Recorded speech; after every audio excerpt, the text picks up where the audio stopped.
Halo, selamat malam. Anda menyaksikan Konspirasi Prabu. Kali ini saya kedatangan seorang sahabat, seorang pengusaha, mentor, dan juga pemimpin yang selalu menjadi inspirasi banyak orang. Saya ngefans loh sama Bang Arsyad sama Pak Ketum. Salam Mas Prabu. Makanya dari awal tuh saya bilang sama produser, saya pengen banget ngundang Pak Ketum itu ke sini, tapi lama banget. Sorry, Dapatnya 3 ampun. bulan kita minta Bang Arsyad ke sini. Ampun, itulah apa namanya kita, karena saya bilang nih lagi diberikan tanggung jawab cukup banyak. Jadi sebagai Kadin ya kan. Ya, Apalagi sekarang tahun lalu kita ada G20. ada G20. Nah, ya, tahun betul. ini kan kita menghadapi keketuaan ASEAN, right? Betul. ASEAN Chairmanship dan Pak Jokowi menjadi ketuanya. Mhm. Nah, ini kan juga menjadi sangat penting. Ya, Ya, ya, kan ya. buat kita dan bagaimana Indonesia nih kalau bilang big brother-nya ASEAN. Big Brother-nya Karena kan ASEAN. 280 juta populasi kita. Betul. Total ASEAN berada 600 lebih lah, hampir 700. Jadi kita big brother dalam konteks populasi yang ada.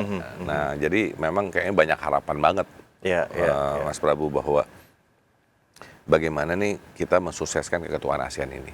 Dan sudah G20 kita sukses, insya Allah di keketuaan ASEAN ini juga kita sukses. G20 itu game changer banget ya buat kita. Game changer. Saya rasa itu semua itu momentum ya kadang-kadang. Dan tapi kita juga mesti akui kepiawaian daripada presiden kita Pak Jokowi. Orang semua kan merasa tidak akan terjadi deklarasi. Ya lagi yang namanya geopolitik sangat sensitif banget, ya kan? Ya. Bagaimana blok itu terbagi kan antara Rusia dan juga Barat ya. Nah, jadi dengan Pak Jokowi bisa pergi ke Ukraine, pergi ke Moskow, ya kan, ke Rusia, membawa deklarasi yang lebih G20, itu nggak ada. Dan apalagi yang lebih selain itu yang saya lihat di posisi G20, Pak Jokowi dapat memposisikan diri yang dimana sekarang itu menjadi apa? Seakan-akan menjadi koordinator dari emerging countries. Karena yang dibawa itu kan suaranya emerging countries, suara negara yang lagi membangun. Gitu. Jadi ini penting sekali dan itu menjadi akan dikontinue oleh India pada tahun ini dan nantinya Brazil di tahun itu, habis itu South Africa ya, Afrika Selatan. Jadi dan boleh dibilang satu-satunya negara ASEAN, negara ASEAN di dalam G20 itu Indonesia. Ya. Ya kan. Nah, jadi setelah Indonesia juga mewakili ASEAN, ya kan? Mewakili ASEAN, mewakili emerging countries gitu kan ya, negara maju. Jadi penting sekali saya rasa, dan itu menjadi suatu pembicaraan dunia lah, ya kan, untuk hal tersebut. So, Kalau bicara ASEAN ini pasti panjang nih, Bang Arsyad. Kita akan coba bahas itu di segmen kedua ya. Saya sekarang pengen dulu kutip satu video dari TikToknya Pak Ketum. Karena kan sekarang jadi TikTokers juga nih. Saya perhatiin kayaknya kontennya lumayan produktif ya. Tapi bagusnya kontennya inspirasi, bukan joget-joget. Ada satu video yang saya cukup menarik perhatian saya ketika Bang Arsyad bicara tentang valuasi startup. Coba kita putar videonya dulu.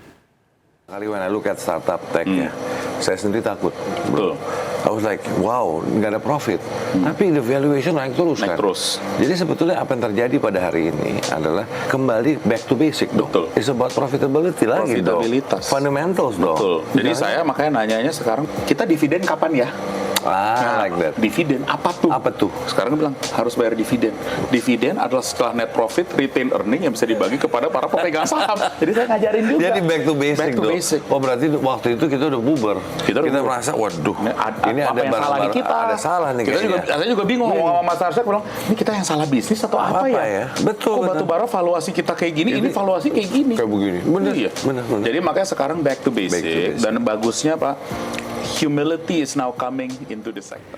Nah ini menarik Pak Ketum. Jadi kalau misalnya ya sekarang kita tahu ya startup itu kan lagi booming. Semua orang bikin startup. Anak-anak muda itu kalau ditanya cita-citanya apa, pengen bikin startup.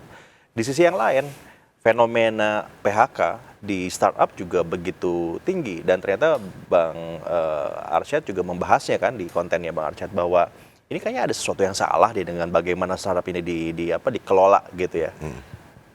On other side, ini jadi nambah pesimistik anak-anak muda juga nih yang punya inisiatif buat bikin startup dan macam-macam gitu. Lihat konten ini jangan-jangan bikin startup salah, kerja lagi aja gitu. Nah, gimana Bang Arsyad menanggapi? Enggak, ini mesti dua hal yang dipisahkan Ya. antara bahwa startup itu sendiri dengan apa bisnis modelnya. Dengan bisnis model Ya, startup itu saya bilang adalah we have to menciptakan lebih banyak startup. Karena menciptakan lebih banyak startup berarti meng-create lebih banyak entrepreneur, Setuju. ya kan? Ya. Nah, cuman yang dibahas ini adalah bisnis modelnya. Nah, kenapa? Kalau kita lihat sejarah ya, kenapa sih kok dibilang kok bisnis modelnya pada waktu itu bicaranya pokoknya gimana mencari uang, burning the money kan, istilah bakar, Valuasi dan valuasi, mainnya seterusnya valuasi, dicari, bukan ya. hasil daripada keuangannya sendiri. Ya. Betul. Kenapa? Mungkin kelas baliknya contoh, the most successful waktu itu dalam Amazon, contoh. Ya. Bagaimana mungkin 10 tahun, 20 tahun Amazon itu istilahnya masih rugi terus. Dikasih kapital terus, sampai satu titik, economic of scale-nya sudah besar. Profitability terjadi. Karena apa? 1 sen, 1 dolar aja pada waktu itu multiplikasinya besar karena ekonomi itu besar. Karena volume betul. bisnisnya udah besar. Ya. Jadi akhirnya dari situ pemikirannya oh begitu. Jadi kalau dimasukin uang terus kapital dalam waktu tertentu ini bisa jadi nih seperti begini. Ya, itu yang terjadi kan. Ya. Terus follow up dari situ banyak yang mengatakan wah ini begini nih. This is the model of startup gitu. Nah, tapi semua lupa bahwa balik-baliknya at the end of the day akhirnya itu adalah bottom line. Pasti. Ya kan? Kita makanya saya selalu bertanya waktu itu ini kan kalau ngomong P&L gitu bicara kan rugi laba, profit Betul. and loss. Berarti ada profit, ada loss. Bawahnya gimana nih? Iya. Plus atau negatif. Pada waktu itu nggak dilihat kan. Yang dilihat adalah bagaimana aja supaya lebih mencari valuasi dengan cara apa? Kalau ini bisa dilihat angka tambah besar menuju ke sana, wah ini. Tapi kadang-kadang dilupakan bahwa balik-balik lagi profitability menjadi kunci. Nah, yang ada sekarang ini adalah bukan berarti startup tidak baik. Itu penting karena inovasi itu terjadi di situ. Nah, namun bisnis modelnya sekarang gini, nggak bisa forever itu minus terus. Iya kan? Kita mesti create bagaimana berjalan menuju laba ataupun avenue to profitability. Iya kan? Nah, jadi asalkan itu ada avenue profitability, mungkin ruginya bisa 4 tahun, bisa 5 tahun, it's okay. Tapi dikasih tunjuk bahwa akan bisa menuju ke sana. Tapi kalau secara itu tidak bisa menunjukkan secara fundamental dan secara bagaimana mengoperasikannya, secara inovasi yang ada, then something is wrong. Ya, jadi baliknya sebetulnya bukan startupnya, tapi bisnis modelnya. Nah, contoh yang terjadi banyak PHK itu adalah apa? Itu kan dampak daripada apa? Biasa kalau orang menyukai sesuatu, wah semuanya langsung trennya, wah saya suka nih. Tiba-tiba karena tiba-tiba ada yang losses dan terjadi tadi banyak yang akhirnya merasa ini kelamaan kapan dapat ini ya nih kok minus terus bagaimana ini dan mulai tren itu berubah kan. Tren itu berubah dengan mikir wah ini nggak bisa nih kalau begini terus. Akhirnya apa yang terjadi? Yang namanya investor mulai menahan. Lebih selektif. Untuk memberikan dana untuk investment tadi. Nah, itu yang terjadi kan. Nah, jadi bukan berarti sekarang juga tidak ada support terhadap yang namanya startup, tidak. Tapi lebih terhadap bisnis modelnya. Jadi pemahaman para startupper ya untuk membangun bisnis model yang solid itu jadi sangat penting kalau Sangat gitu kunci. ya. Revenue journey-nya akan seperti apa gitu satu kan. is revenue journey, tapi kayak tadi kan Pak Andi juga bilang, ini mesti mengerti kapan dividennya nih, kan gitu. Ya kan? Yang punya duit kan pada akhirnya nanya itu nanya juga. itu, karena apa? Lari-larinya at the end of the day. Ya kita lihat ya, di mana di bursa ataupun itu kan dilihatnya adalah earning-nya, pendapatannya berapa, multiple-nya berapa kali dari situ.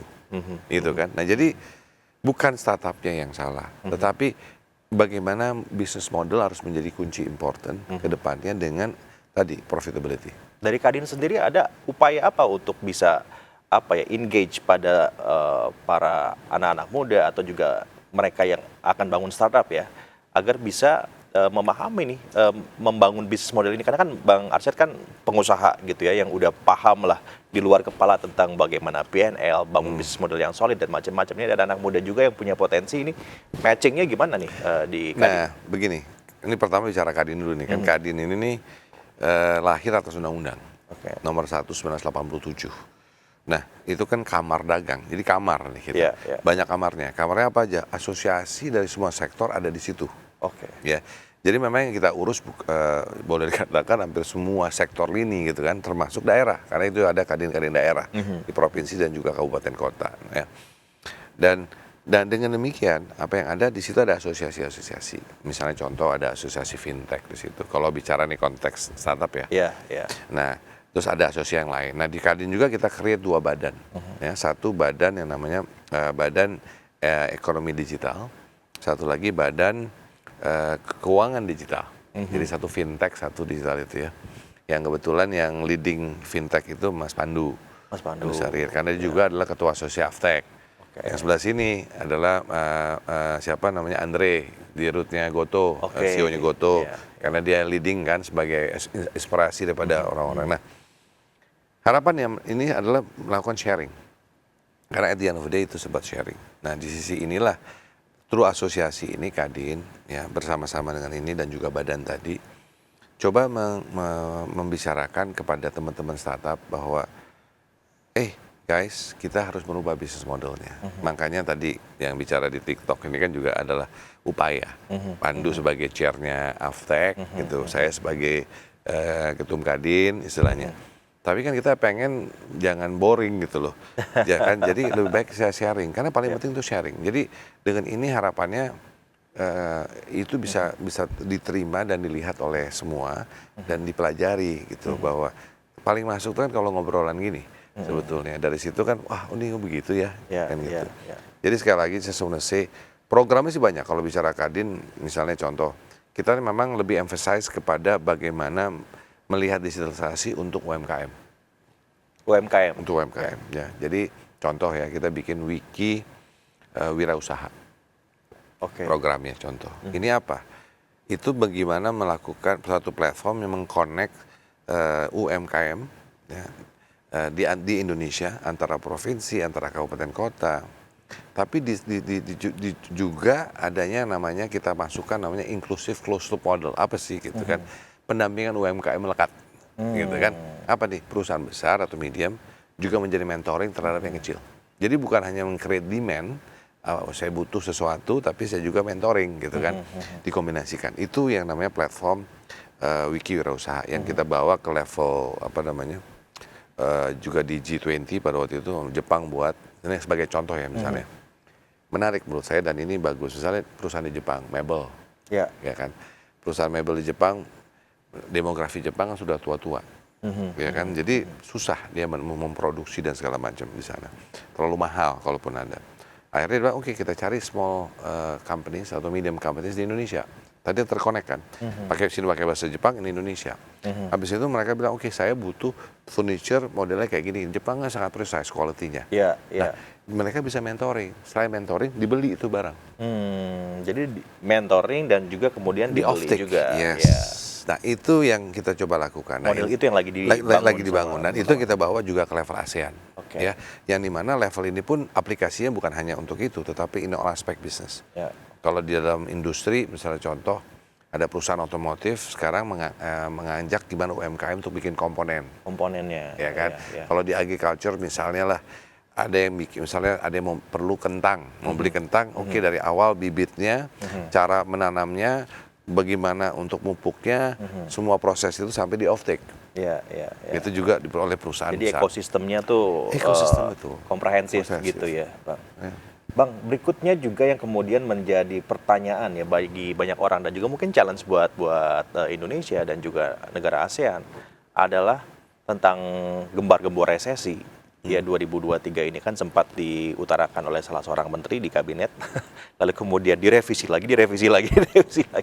Pertanyaan simpel aja sih kalau saya dari seorang Bang Arsyad begitu. Sebenarnya resesi itu akan ada nggak sih? Terjadi nggak sih sekarang? Kalau saya gini ngeliatnya. Resesi itu ada bila mana kita percaya itu ada resesi. You see what you wanna see. Jadi intinya gini, bahwa tantangan resesi itu ada. Ya. Tapi janganlah kita berpikir ke sana. Makanya saya setuju sekali dengan apa Pak Jokowi katakan bahwa kita mesti mikir positif ya. Ya kita harus waspada. Tapi kita harus kenapa? Kalau ada kekhawatiran, apa yang terjadi adalah prosesnya nggak ada perputaran dalam perdagangan. Nah yang kita perlukan adalah bagaimana perdagangan ini jalan terus, investasi jalan terus. Ya. Karena solusi terhadap resesi adalah bagaimana menciptakan lebih banyak investasi dan juga menaikkan perdagangan. Tapi kalau udah resisten, udah masuk, wah ini enggak deh, enggak, wah udah deh, jangan deh. Kita enggak, we don't spend money, kita taruh uangnya, kita taruh di bank dulu deh, kita enggak ini. Bahaya tuh. Iya. Bahaya. Ya. Nah ini yang menjadi, makanya jangan sampai begitu. Nah yang paling penting adalah menjaga inflasinya. Ya, ekonomi growth-nya harus ada, ekonomi harus naik gitu loh. Tinggal inflasinya gimana? Ya itu yang dijaga sekarang. Apa sih makanan, misalnya bawang, hijau, ini kebutuhan masyarakat, bagaimana menjaga itu. Gitu. Kami kalau, jadi balik lagi, kalau masalah itu saya sih orangnya cukup optimis. Dan we have to, mesti ada mempunyai optimisme bahwa kita bisa. Dan harus diingat satu, kita punya domestic market. Kita tidak tergantung totalitas terhadap luar. Itu yang membedakan kita. Sekarang 55% daripada apa yang kita hasilkan itu karena ekonomi domestik. Yang kita harus jaga lah bagaimana menjaga domestic market. Malahan bukan yang menjaga domestic market, bagaimana memperbesar domestic market. Nah makanya apa? TKDN. Misalnya contohnya, creating lagi hilirisasi. Bagaimana supaya lebih produk-produk di Indonesia supaya kita nggak perlu impor lagi, ya kan? Nah, replacement terhadap impor ini penting sekali dan bagaimana juga memeratakan ini untuk membuat ekosistem supaya industri kecil dan menengah ikut berpartisipasi di dalam proses pembangunan multi investasi tadi. Jadi kita punya norma kita 280 juta, ya kan? Ini harus kita jaga. Malahan lagi kita harus jaga selain ini ASEAN punya 600 sampai 700 juta loh. Semua orang mau ke sini loh. Ya kan, mau ke ASEAN dan mau ke Indonesia. Indonesia tuh seksi banget ya sekarang ini ya. Semua orang pengen masuk ke sini. Ya. Belum bicara digital juga ya. Orang juga pada ingin masuk ke Indonesia. Makanya saya selalu bilang ini, Mas Prabu. Saya selalu bilang bahwa kita ini sebetulnya lagi perang ekonomi. Jadi kalau 1945 perangnya deal pakai tembak dadar gitu. Kalau sekarang nih ini nggak kelihatan. Kenapa? Tiba-tiba produk luar masuk. Iya dong. Itu kan serangan. Ada yang masuk ini, masuk. Nah ini kan kita harus jaga. Gimana jaganya? Mesti dengan inovasi, bos. Kenapa? Karena gini, zaman ini udah berubah. Nggak boleh proteksi.